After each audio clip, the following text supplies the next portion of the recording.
de 7 à 8%, des taux qui n'ont jamais été pratiqués pour le Sénégal. D'accord. Aujourd'hui, donc je pense qu'il faut que les gens se calment, qu'ils regardent ce qu'on leur a laissé.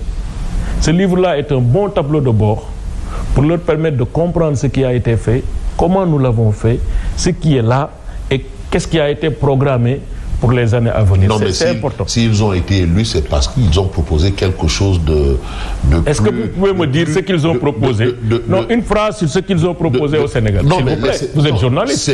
Une phrase sur ce qu'ils ont proposé au Sénégal. C'est le choix du peuple. Le Djoub Djoubal Djoubanti, c'est un cri de guerre, c'est pas une vision. Djoub Djoubal Djoubanti. Le Sénégal, depuis les indépendances, est Djoub Djoubal Djoubanti.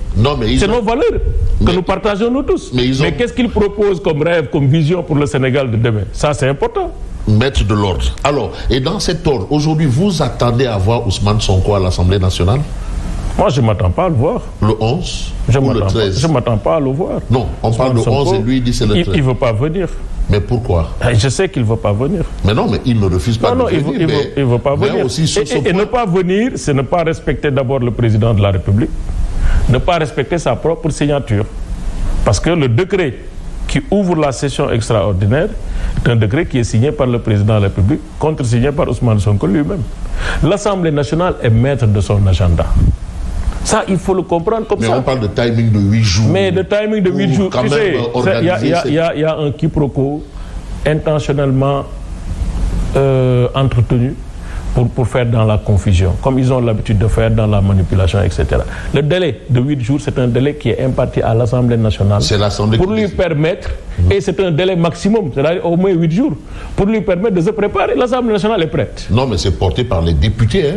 Non, mais je dis encore une fois, le délai dont il parle de 8 jours, c'est un délai pour permettre à l'Assemblée, lorsque l'Assemblée est saisie par le président de la République, entre la saisine du président et le jour, l'Assemblée a 8 jours pour se préparer. L'Assemblée décide souverainement que le 11, l'Assemblée sera prête pour la déclaration de politique générale. Mais quand on voit un peu les gesticulations autour du camp du Premier ministre, on se rend compte qu'effectivement, ils ne veulent pas.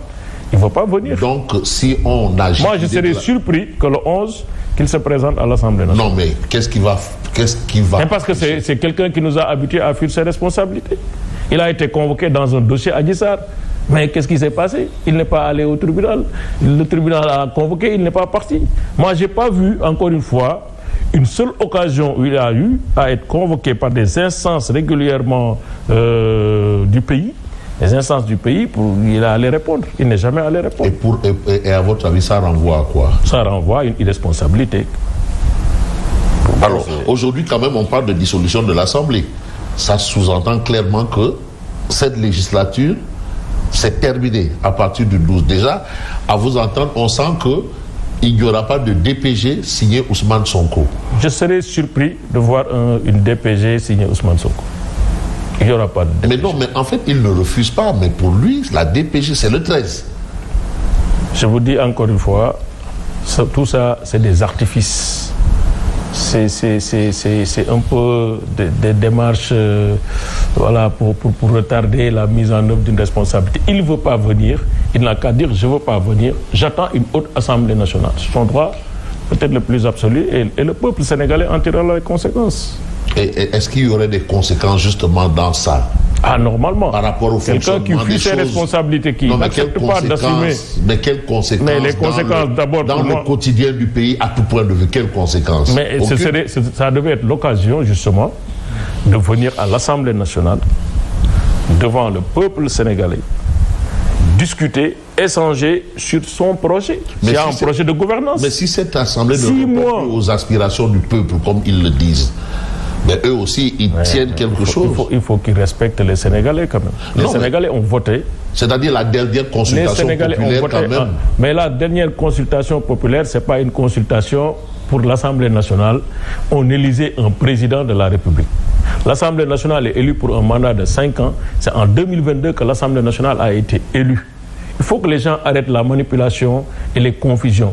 Une élection présidentielle n'a absolument rien à voir à des élections législatives. Bon, mais c'est des consultations populaires. Mais consultations populaires pour élire un président. Il ne faut pas faire dire à ces consultations populaires ce que les consultations populaires ne disent pas. C'est élire un président.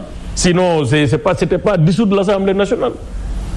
Voilà, je pense que les termes ont leur sens aussi. Voilà. Mais est-ce qu'il ne faut pas peut-être mettre tout ce qu'on a noté là dans le cadre de la bataille politique politicienne? Mais c'est ce qu'il faut regretter. On aurait pu aller vers la dissolution de manière tranquille, sans vouloir chercher de faux prétextes ou des prétextes fallacieux pour aboutir à la dissolution de l'Assemblée nationale. On aurait pu le faire. Parce que le truc de suppression des institutions là pour décapiter mais c'était juste un faux prétexte pour dire voilà, j'ai voulu faire ça, ils ne m'ont pas refusé, donc j'ai un bon prétexte pour ça. Alors qu'il n'a pas besoin de prétexte. Ils ont réduit Benoît à sa plus simple expression là. Mais ça, c'est pas possible. C'est pas possible. Ah bon? Ça, c'est pas possible. Oui, mais les deux et d'ailleurs, pour moi, j'estime que dans cette affaire, il y a une faute très grave du président de la République. Laquelle? Un président de la République, en vertu de l'article 42, il est gardien de la Constitution, il est garant du fonctionnement des institutions. Il ne peut pas, en étêtant le Conseil économique et social et le Haut Conseil des collectivités territoriales, se conformer à cette disposition. C'est-à-dire que, de fait, il a dissous ces institutions. Non, mais Or, ces institutions, il doit en garantir le fonctionnement. Pour autant que ces institutions existent. Mais pour les deux institutions, des présidents ont été nommés par décret. C'est pourquoi je dis, quand il enlève ces présidents, il a l'obligation de pourvoir à leur remplacement. Sinon, les institutions sont bloquées. Or, il est le garant du fonctionnement de ces institutions. Il ne peut pas faire en sorte que ces institutions ne fonctionnent pas. Les institutions doivent fonctionner. Il doit prendre un décret pour les remplacer. Et vous pensez qu'il le sait?